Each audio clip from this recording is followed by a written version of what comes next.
C'est au contraire des familles qui sont beaucoup plus intégrées, beaucoup plus dans la collaboration, dans un réseau créatif que nous. Parce que nous, on a tout, on n'a pas besoin d'aller chercher notre beurre ou des bouquins chez les autres. On va au supermarché, on achète tout, puis on retourne chez nous. Eux, ils ont vraiment compris qu'on a besoin les uns des autres, qu'on est interdépendants. Et ils élèvent vraiment leurs enfants dans cette mentalité-là. Donc, toute la recherche et le journalisme que j'ai pu mener sur l'écologie, il y a quelque chose qui revient très souvent, c'est le fait qu'on a perdu notre capacité à nous émerveiller face au vivant. C'est-à-dire qu'aujourd'hui, on n'arrive plus à s'arrêter pour l'observer.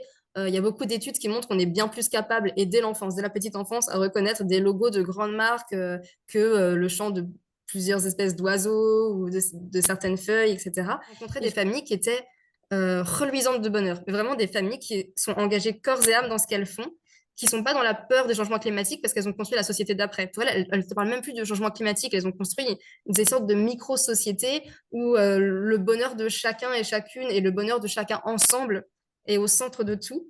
Et, euh, et ouais, c'est des familles qui respirent de joie, c'est des familles qui sont courageuses, qui sont fortes, qui sont vraiment ancrées.